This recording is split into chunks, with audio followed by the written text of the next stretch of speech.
Both had psychological difficulties. They each underwent some treatment for their psychological conditions throughout their lives. Bourgeois was in psychoanalysis for 30 years.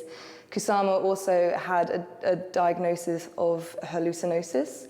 So she would see these visions of spots that used to encompass her vision, and she felt very depersonalized for this. And for both artists, the means of getting over these traumas was to produce art, and was to make things and to try and overcome and master their fears and their traumas through the act of creation.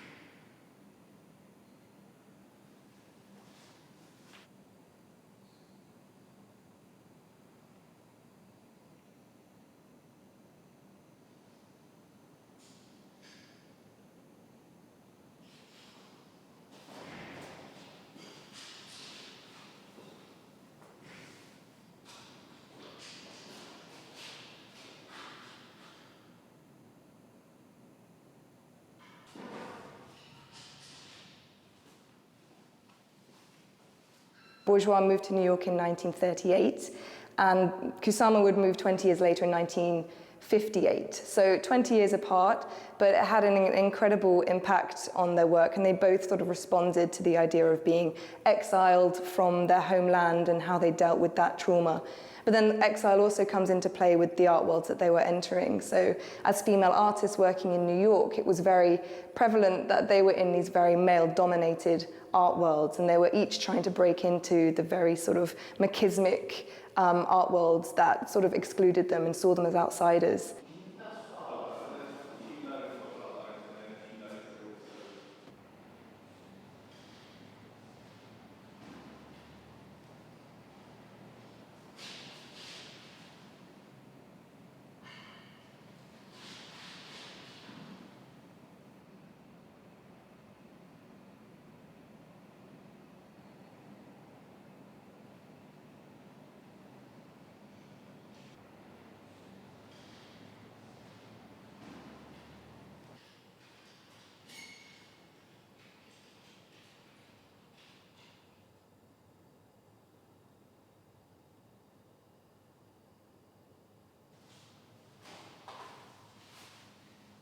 There are these very obsessive gestures that both artists were doing. They might not look exactly the same, but we have very repetitive forms in both artists' works.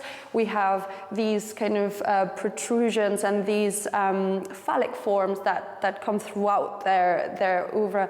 And there are motifs that do repeat themselves. They might not be the same motifs, but they do repeat themselves in both artists' works. And they're both dealing with the body and very organic forms. So there are similarities.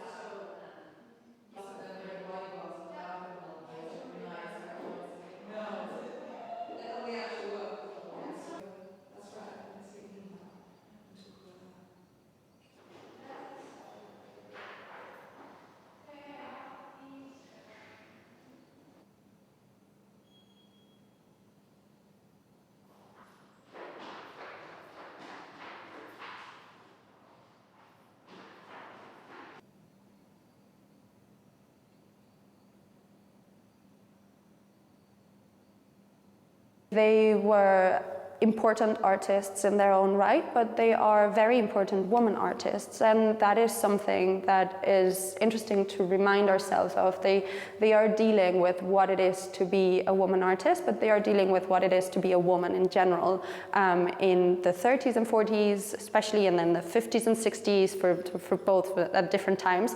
But yes, they have a feminine discourse.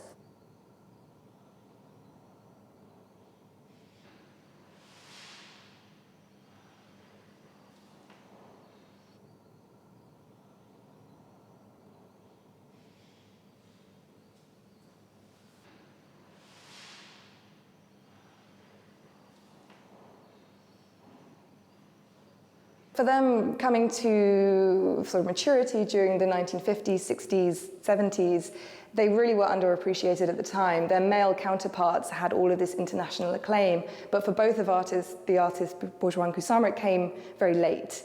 So they didn't achieve the acclaim of their male counterparts until much later, so the 1980s, the 1990s.